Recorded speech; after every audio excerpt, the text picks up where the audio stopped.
Agata?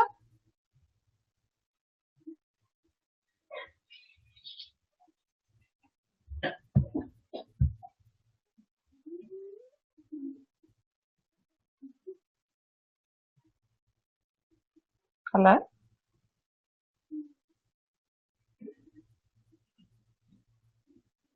Ja. What? Hello?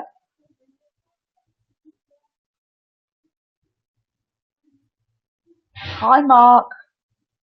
I don't know what's going wrong. I can't see Agata now. She should be here. She was here until I started broadcasting.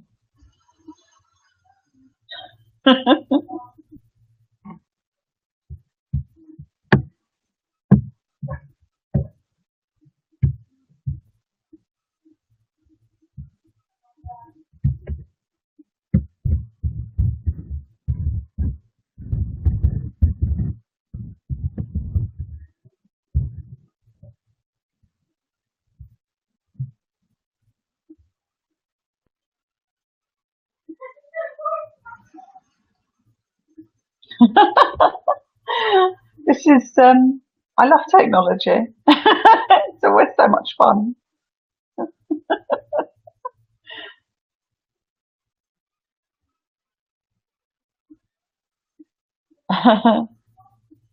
Yes, thanks, Mark. Mark, I'm really well, thanks.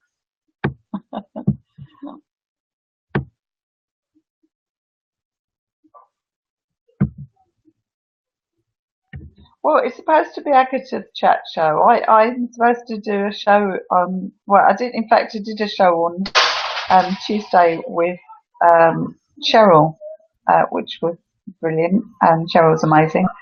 But it's, yeah, interesting. Ah, you're back. Hi, Agata. I've been here all along. I've been listening to you and I'm thinking, what should I do to be heard? I don't know, but you're being heard. So Okay, so let me make this time whilst I'm still being seen and heard. So we are broadcasting from London and I would like to welcome our precious guest, Kim Wright. Welcome, Kim. Hello, Agata. How are you today, darling? I am very well, thank you. I'm sorry, my children are cooking somewhere, so they're quite noisy if you can hear them in the background. I hope not. Yeah. Okay, so before we start our heart-to-heart, soul-to-soul conversation, I'd just like to point out that these conversations take place on every Friday at 10 a.m. in the morning UK time. And if anyone would love to join me live, please leave a message below. Connect via Facebook, agaflow.co.uk. Without further ado, for those who don't know you, Kim, tell us a little bit more about you, more than I know already, because obviously people are joining us from all over the world, and I believe that you've got a lovely, lovely thing to say about yourself. So please tell us, who is Kim Wright? So years and years ago, about 20 odd years ago, I qualified as a therapist and have since, I specialise in doing massages and particularly in facials, and became very interested in the skin. And so a few years ago, I wrote a book about keeping your skin healthy called Forever Young, The Holistic Guide to a Glowing Complexion. And I was very fortunate when I was writing that I met Marina Nanny, because Marina helped me with the name of the book, and then she helped me to structure it and some other bits and pieces. So I'm really grateful to her for that. And the amazing thing was that we've stayed really very good friends, and I love her dearly. But I went on and I do some coaching and things like that. So I've been helping people with skin. But Marina said to me, it's not all about the skin. And the more I kind of looked at role models and talked to people that were in the field that I was looking at, because I always do a lot of personal development, and a lot of people that are in that kind of personal development kind of field are really healthy and have this really young demeanour. And the skin might not be, perfect, because often they do a lot of kind of amazing things like trekking to the North Pole, or or they're out on their boats and things like that. So sometimes, that because they've travelled a lot, their skin isn't perfect, but the whole way they appear to people, they seem much younger than their age. And I think also tends to be people that will know the benefit of staying healthy and eating healthily. So anyway, I came to the conclusion that one of the things that was also helping these people was that they were working in alignment with their core values, and that people who are not working to do something that they love, that fits with them as a person, quite often become stressed. And it's very well documented that stress is very bad for our skin, but the reason it's very bad for our skin is because it causes massive oxidation, and oxidative stress is bad for all of our bodies, bad for our hearts, bad for it's one of the main contributory causes to inflammation, which in turn are many of the big diseases in our world. And so I came to the conclusion that really we need to be working their core values. And also for a few years, I like to set goals and things, but I haven't been doing it for a while because of some stuff that was going on. And so I came back round and thought, no, I need to just sort of look at things now and sort my life out, and started to kind of get back on track again.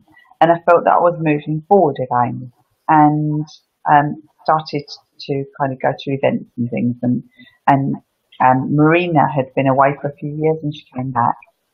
And I went to a couple of her events. And after one of these events, an idea for a book came to me. And I arrived in the morning and started writing my book. And my book, the next book, the one that's currently out, which is this one, sorry, into the screen, Forever Young, Living It Forward and Paying It Back.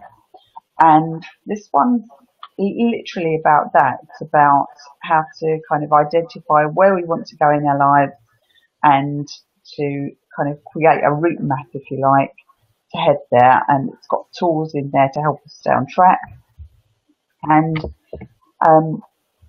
that's the the living it forward part.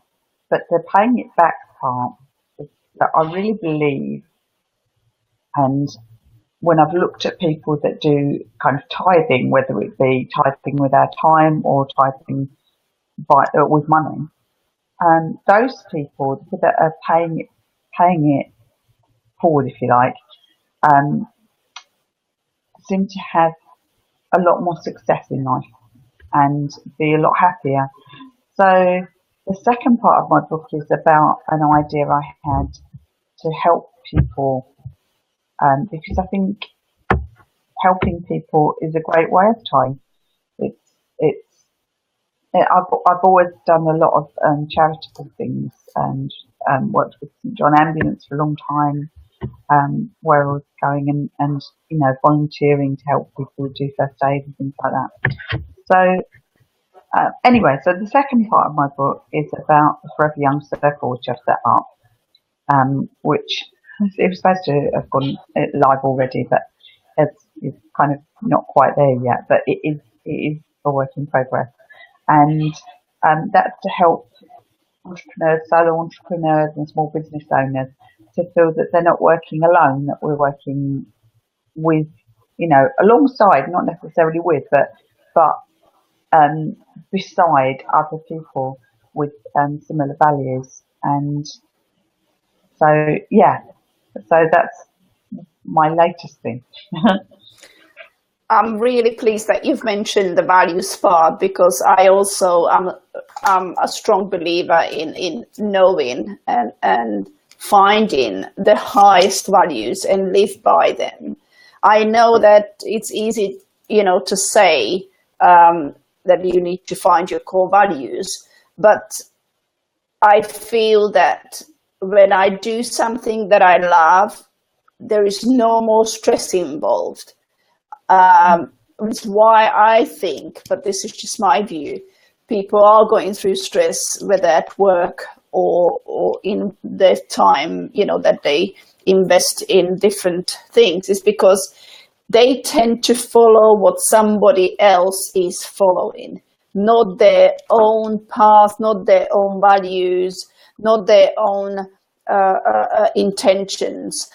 That's what I think also can cause stress. But knowing that you have core values is one step closer to the infinite opportunities that one can have. So may I please ask you, what are your core values? Please tell me.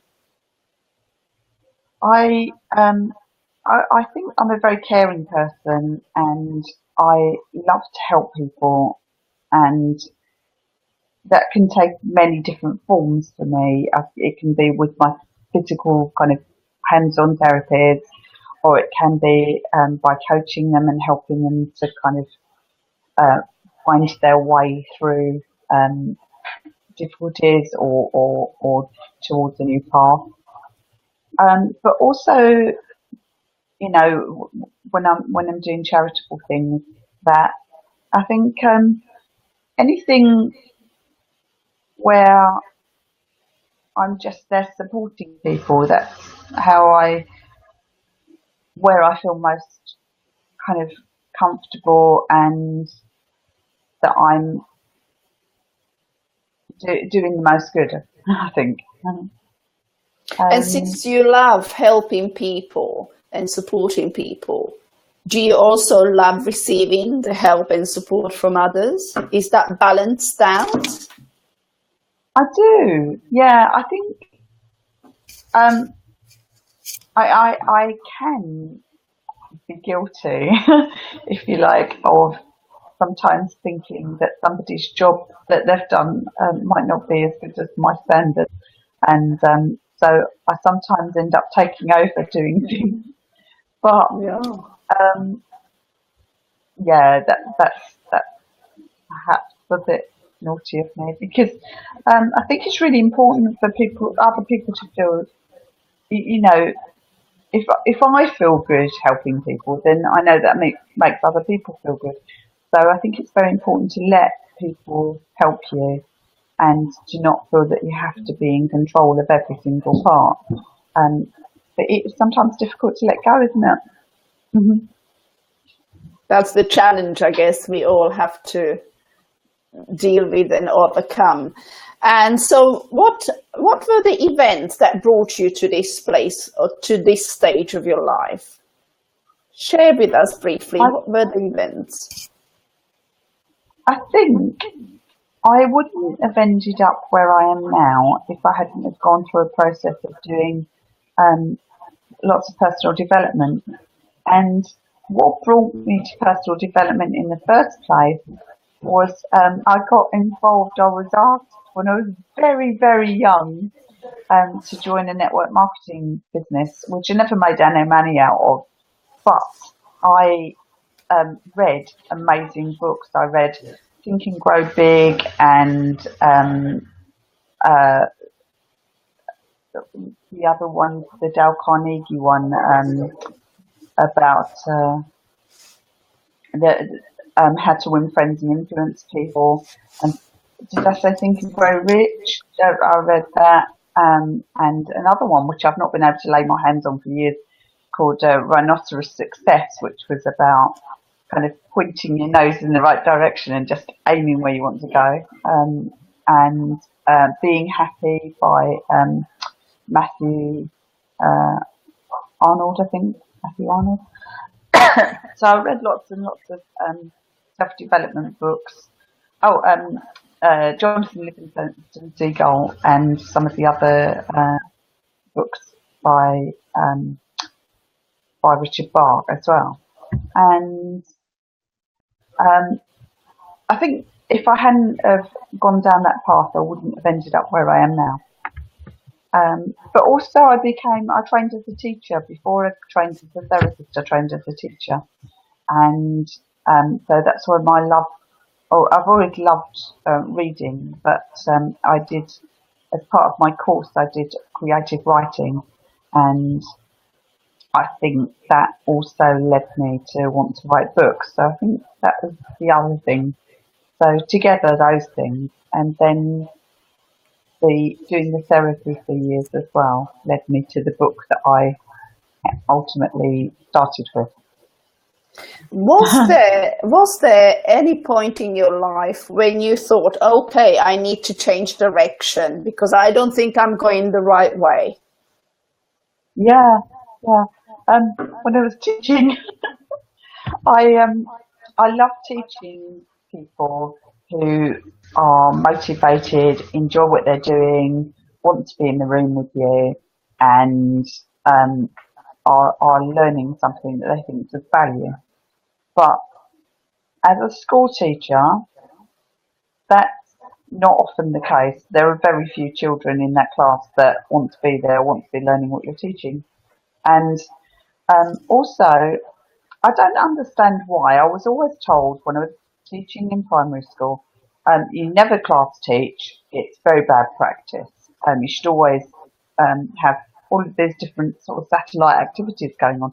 So there'd be 5 or 6 activities going on with 5 or 6 children in each one, all doing completely disparate things. So you'd be having geography in one corner and art in another corner, maths in another corner. You'd be with one group. Most of them would be working on their own. There might be a classroom assistant helping one of the groups. And it all seemed a bit bonkers, and I had trouble kind of keeping hold of everything that was going on at the same time. And so, yeah, I didn't make a very good classroom teacher. But what I don't understand is that as soon as children leave junior or primary school, that they immediately then go on into secondary school where they do class, where they're always class taught. There's one subject going on, and they might be doing a few different things, but it's one subject all around one kind of premise at the time. And through the rest of your whole life, that's how you learn. But for some reason, that's considered bad practice in primary school. I don't get it. So no primary school. Hate it. Don't hate it. I loved it, but not for me. I think I quite like the idea of the green schools that are now, developing and expanding in different parts of the world where children actually learn outside, learn by putting their hands on something and be part of this ecosystem type of thing. Yeah, I think we're so caught up in technology that sometimes we lose touch of actually a real world out there. And tell me, so what is your legacy, Kim? What I would like to be my legacy would be that I have helped a lot of people to do what they love and achieve their dreams. That is what I'd like my legacy to be. Now I'm going to tell you something. Those children that you were probably teaching but did not find Asian, do you think they would love to have a person like you now who encourages people to achieve their dreams? I do, and I don't think they disliked me as a teacher. I think that the children liked me as a teacher. And actually, when I taught nursery as well, and I think the children that I taught in nursery probably would look back on me as a good nursery teacher. That is why I'm mentioning, because probably now, if you meet those children in a primary school, they would absolutely love having you. I mean, I was brought Yeah, up with the notion of I can achieve anything. There is absolutely nothing that could stand in my way, achieving any. Brought up from the age of 5, since I remember, my dad used to say to me every day.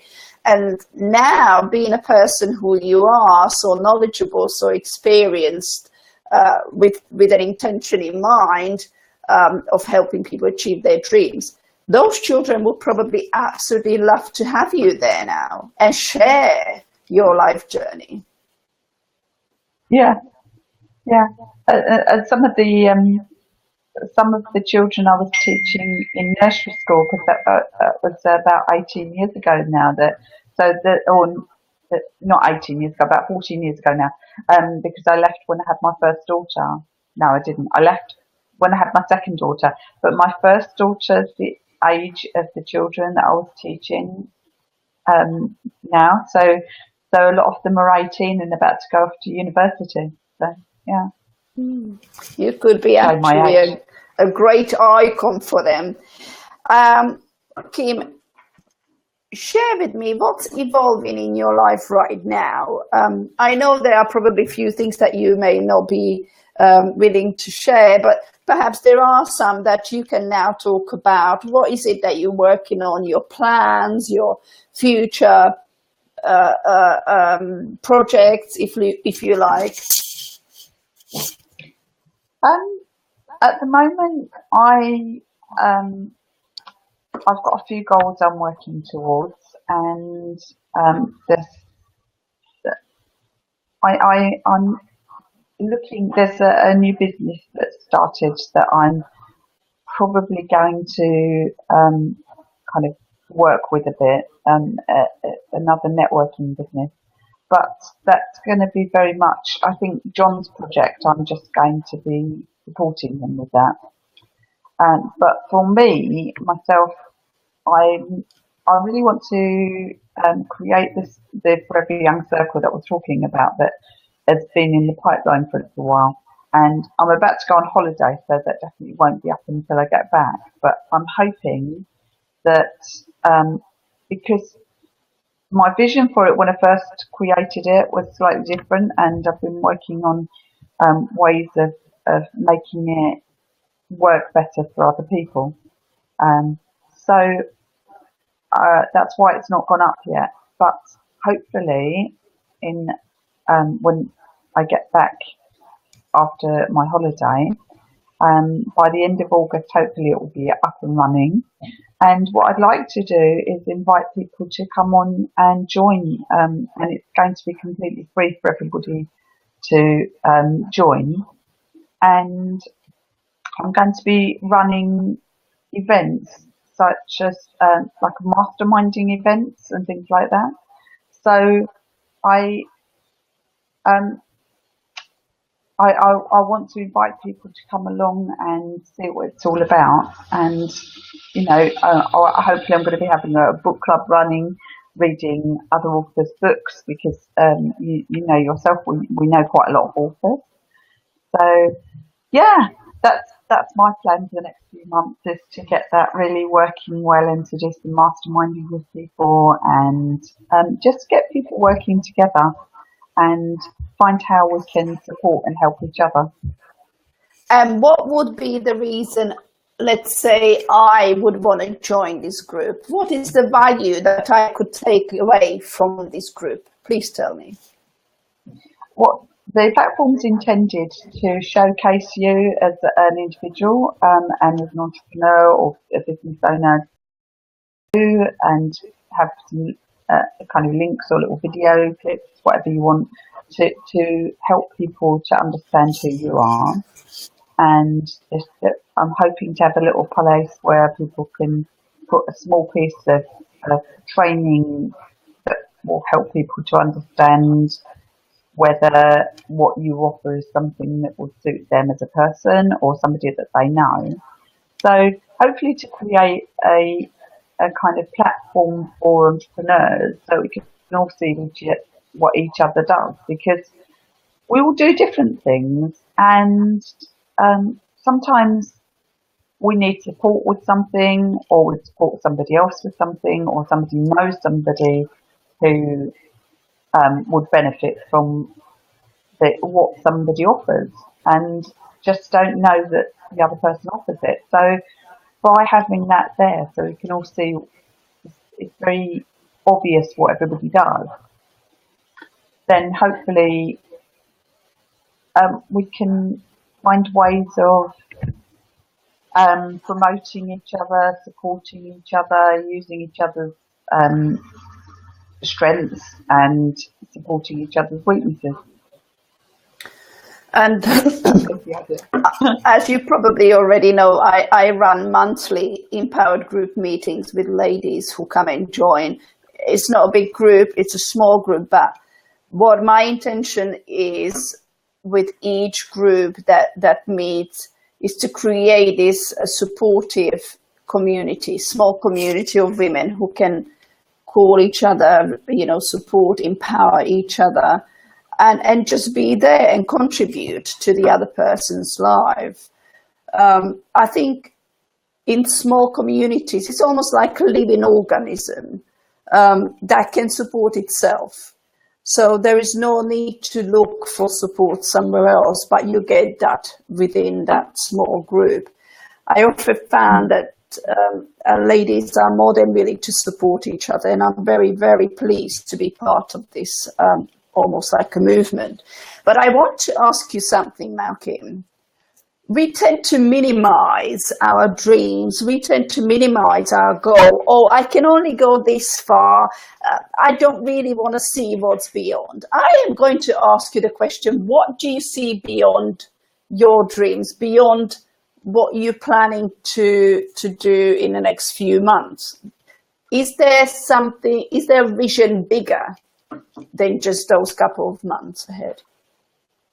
Yeah, I'd really like to be able to talk to people and empower people from bigger stages, and and I think as I go through the process that uh, it, it it evolves, that what I have to say evolves, and quite often I find when I'm at events,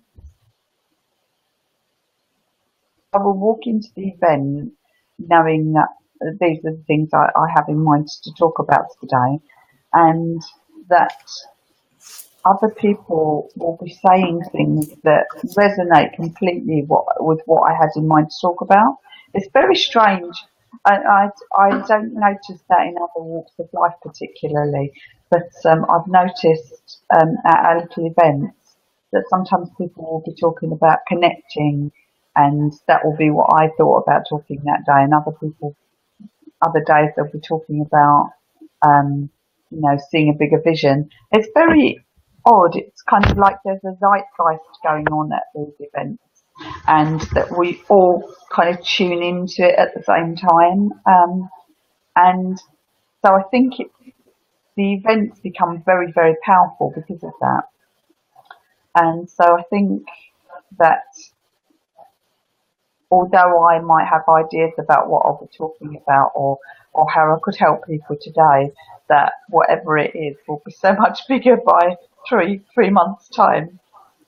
Exactly. And what I find also that when I go to events with intention, just to be a contribution, I take away a lot more than if I went to the event saying, oh no, I'm going to find this client, I'm going to find that client, I need 2 more clients. So to me, it makes a lot more sense, but that's just to me, to go to events with an intention, with a mindset of just being a contribution to anyone who I meet, and ask if I could assist them, if I could contribute to their vision, to their journey in any way.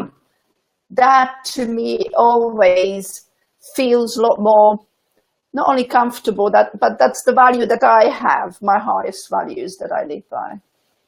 Yeah, yeah, I think so. I find it, I mean, I'm not a natural. I'm very natural at talking to people. I'm not a natural salesperson, so to think I was going to walk into a room and pick up some clients, that's not me at all. I'm very much a go there and learn and offer people whatever value I can, and that's great. And if people resonate with that, then hopefully they would like to come and work with me. But I'm not the kind of person to make big offers or to expect to walk into a room and get this, that, other client. Not me. Mm-hmm. So if anyone would want to know more about you or want to know to find you, your services, want to know more when and how you do these, projects, groups that are coming up soon, where should they go to find you? There is a website, but it's, like I said, it's not really up and running yet. So the best place to contact me is through Facebook, where I'm normally sitting most days. Although I am going to be away while I'm on holiday, and I am unlikely to hit Facebook at all during that time, because I love to just switch it all off and be tech free, apart from music. When I'm away on holiday, I like to just have just the music. Everything else goes. But could anyone still visit your website even if it's still under construction? They could, yeah. It's foreveryoungthebook.com. Oh no, yeah, I do have that one, I think, somewhere. No, sorry. The current website I'm working on is foreveryoungcircle.com. foreveryoungcircle.com.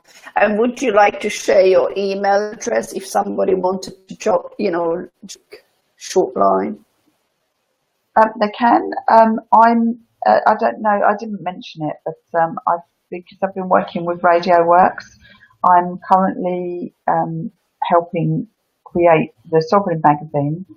So my email address, if anybody would like to send me a bio at all, a biography about yourself, about 150 words, then you can send that to kim@radioworks.world.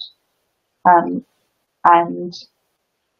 if you want to get in touch with me just personally, although it might get lost in a big sea of other emails, it's kiminlondon@gmail.com.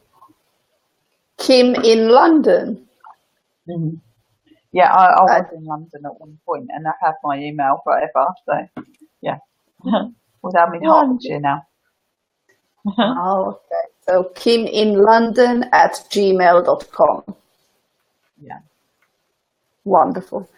Kim, in closing, I just like to say that it's been a pleasure talking to you, even though this technology didn't really serve us well initially as we started. So please, everyone who listened to the first recording, please forgive me and forgive Kim, although there is nothing really to forgive because we can't really control the technology. But it's so much better when things go smoothly. So thank you so much for coming and joining me on this lovely chat show. Thank you. Thank you. Sorry about the mobile phone in the back. That's okay. And I'd like to wish you a very good day, very productive day, and hopefully we speak soon, Kim. You too. Have a wonderful, enjoy the rest of the day and the rest of the week, and hopefully I'll see you soon. Definitely. Thank you. Thank you so much. Bye-bye, Kim. Thank you. Bye-bye, everyone. Bye. Bye, everyone.